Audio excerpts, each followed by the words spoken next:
accurate. You know, those guys were really great at organizing stuff and making manuals. People ripped them off. They copied them. They adopted these tactics. But it is a tactic of a strength and power and fear. And I can see that if you're trying to, like, terrorize a population, you know, or if you're just so worried that every single person has a gun that you want to make it seem so scary to mess with you. You're like this law enforcement robot. And there's all these strict punishments, you know. And I don't know. I kind of feel like there needs to be more of a friendly atmosphere. And honestly, I don't want to demonize everybody on the side of law enforcement. There's obviously like thousands and thousands. The majority of cops are just wonderful, excellent people. And there's just a few bad eggs. And if you're a cop, you know who's a bad egg in your department. You can look right across the break room right now, listening to this on your podcast, wherever it is now, off into the universe and bounced back again, and know who the bad person is in your department. If you're in an office, you know who the laziest fucker in the whole room is. You know it. You don't have to say it. You probably don't want to say it. But you know. And we know that in society, looking around in society. We know there's bad eggs. They exist. And that's it. They just happen. You find them, you get rid of them. What do you do with a bad egg? You get rid of it. So that's it. Just pull them out. That's the thing the police union could do that would be the best thing, is just start pulling these bad eggs out. Just be like, well, you know, I don't know, Steve. You took a railroad electrifier and shoved it up the guy's ass and then ran it hard through him while you finger banged him for like 2 days until he confessed to your crime. And you did this over like 50 times to people and everybody knows it. Maybe you could have chosen a different tactic. You know, and this is a conversation that they had, I think, over in Chicago with one of the detectives. You know, this guy just terrorized people with electrifying their anuses. I mean, I think he's still getting his pension. I don't even know if he's alive, but that's recent history. This is happening. Oh, qualified immunity, he was doing his job. Where in the manual does it say that doing that is your job? You know what? It says it in a field torture device manual for the Army. There's a similar contraption, a wind-up field telephone that generates the same effect. And that's in a manual on how to torture people on the spot, if you want to. So, you know, I think that maybe he got it from that manual, which was also a Nazi manual, which is an American manual, and it's in every manual. And everybody knows this trick in the military. It's in that business. So this is a horrible world we live in. There's horrible spots with this whole world. But, you know, we've got to do something to make it better. We can't just keep getting worse. You know, we have to do something positive. What is that going to be? Not like what body armor are we going to get or how are we going to victimize people? Well, for starters, let's go to the real issue here. Like, this is one of those things in America that is just another amazing failure of America. Is why do police officers not have bulletproof cars? You could have a guy come up and shoot a car point blank range and have the bullet bounce off. Cop just say, like, I need backup. Somebody just shot at my car.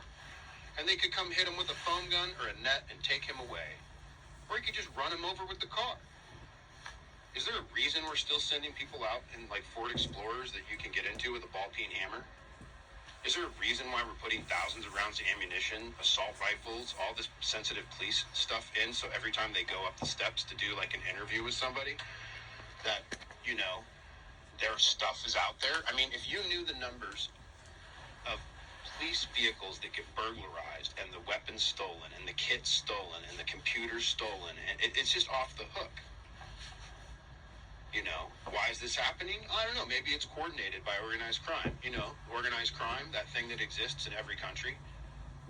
Maybe they're stealing them and getting their laptops. I don't know. Where are these guns going? Nobody knows. They pop up later on, or they never pop up at all. But they don't usually get recovered.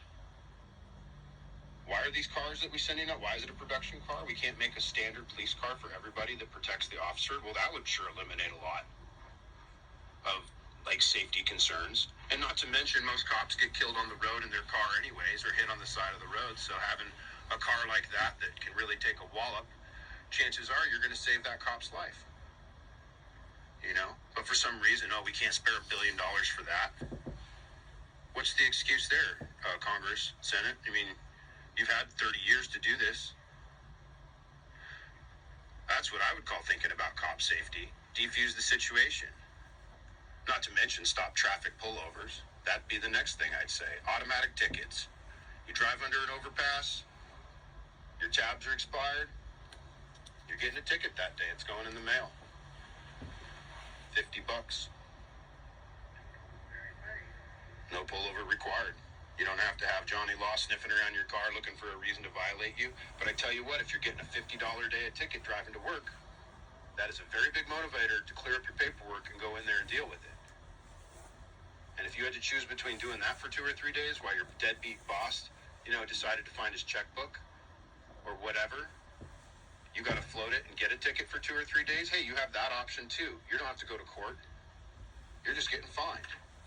They'll get the money one way or the other. Everybody comes out winning. Nobody's getting pulled over. Safety issues resolved. See, these are simple solutions. And these have been debated over and over and over and over again. With the unions and with the government and everybody. And they just always pass it off and pass it off and pass it off. And again, you just get to this point where you're like, just right out of that Dr. Dre song, if you can't, if you're not down to help society, I'm paraphrasing here. If you're not down to help society and help us get through this, then you need to get your punk ass off to the side and let us brothers and sisters of the world fix it. You've had your shot. We've got the baton. See you later. Go to Florida. Go to Texas. Go to Panama. Go to Hawaii. Have fun. But just schedule it out. Get your calendar.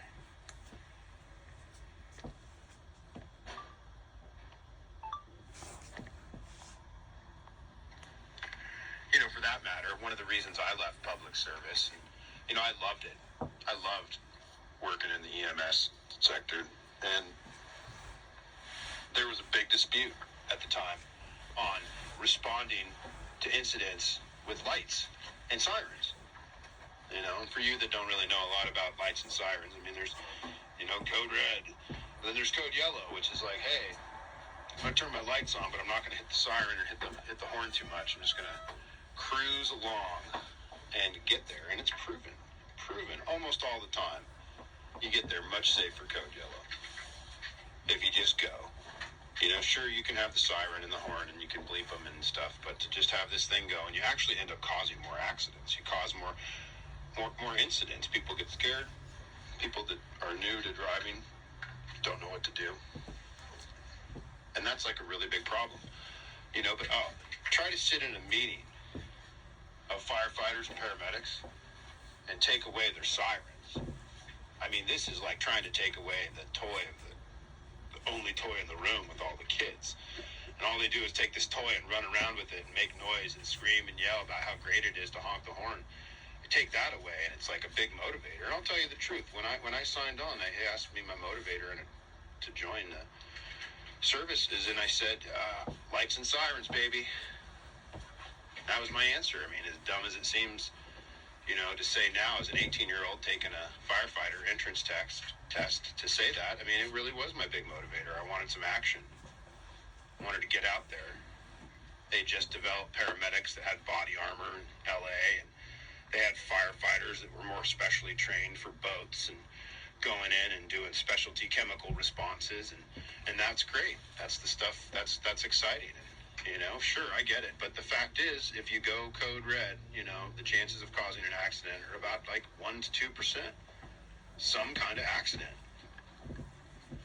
And, that basically, there was a lot of resistance. That was one reason I left, but that was a big reason. There's no acceptance of any studies. There was a study done. It was proven. Discredited. That's it. It's never going to change.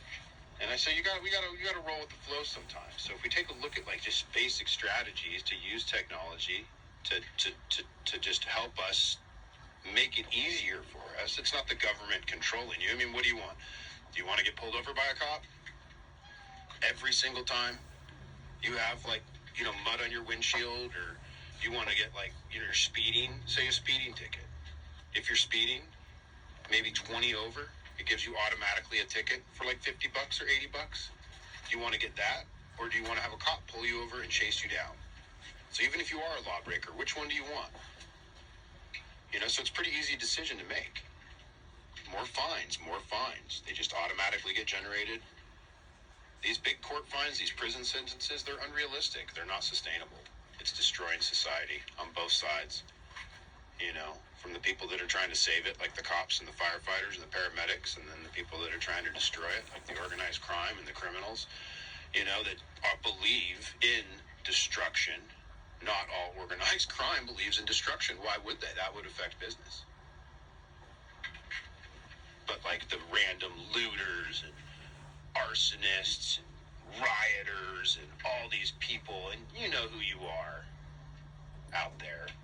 You like to break stuff. You don't like to fix stuff. And everybody knows somebody like that too. And there's two types of people, the breakers and the fixers. And there's just the sit the hell on the side and do nothing and watch and complain about everything people as well.